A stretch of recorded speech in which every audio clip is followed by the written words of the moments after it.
You are listening to 600 Second Saga. Today's feature is Closer, Closer by Eddie D. Moore. Dion parked the Jeep and double-checked the GPS. The animal he was looking for was close. He picked up the NRLH, Neural Receiving and Linking helmet, and checked to ensure that it was synced to the app on his phone. Dion's passion was wildlife, and he loved being able to feel what the animals felt. He hated the fact that the animals had to be captured and implanted with a neural transmitter for people to have this opportunity. But surely more people would show the animals compassion, knowing that they were feeling creatures. Last year, a similar helmet allowed him to feel what it was like for a mountain goat to climb and descend steep cliffs. They were sure-footed and confident, but they also held a healthy fear of falling.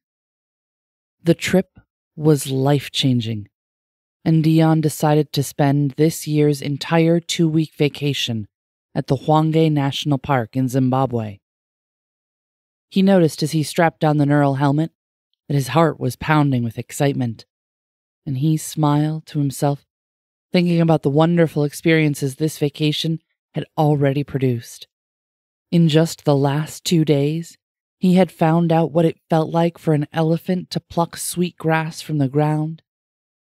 From a buffalo, he felt the sense of safety and community that came from traveling in a herd. He also knew the feeling of freedom that came from swinging limb to limb, high in the trees from a monkey. Dion released a huff of disappointment after strapping on the helmet and not getting a link. He believed the receiver on his head needed to be replaced, and he wondered if it might be malfunctioning. The entire day would be lost if he returned to the park headquarters to swap the helmet, and he had signed papers agreeing not to leave the Jeep if he went out alone. He cursed himself for not swapping the receiver last night when he got back to his room, but he was too excited and it completely slipped his mind. Deciding to not go too far, Dion quietly slipped out of the Jeep and carefully closed the door behind him. A tree lush with green leaves offered him a place to hide, and the helmet finally established a connection when he took his seat under it. He looked through his binoculars and found the animal he was looking for on top of a small hill, soaking in the sunshine under a small leafless tree. The lioness was beautiful, and her golden fur was carefully groomed. Even though she was lying down, she held her head up and toward the sun with her eyes closed. Dion could feel through the link that she found the heat from the sun relaxing, and she was content. Another sensation came through the link, and he realized that the lioness was aware of his presence under the tree. To his surprise, she was amused that he rested in the shade and felt that he should come out and enjoy the sunshine. After considering it a few minutes, Dion decided that the lioness was right, and he moved down the hill just a little closer and crouched in the deep grass.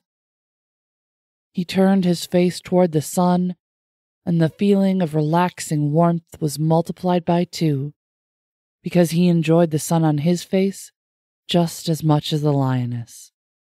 He wanted to sit, but the ground at the bottom of the hill was damp. It seemed that every time he closed his eyes, another mosquito would land on him and disrupt the moment. He could sense that the lioness was puzzled that he would choose to sit in such an uncomfortable place, and he could not have agreed more.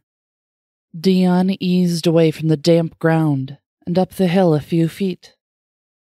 When the wind shifted, a sense of fear came to him from the helmet. After a moment of near panic, he realized that the lioness was not afraid of him, but afraid for him. The rest of her pride were lying on the other side of the hill, and she knew that they might smell him if he stayed there. Carefully, He moved around the hill and up toward the lioness. He felt her fears relax. He stopped much closer than he'd ever intended to come.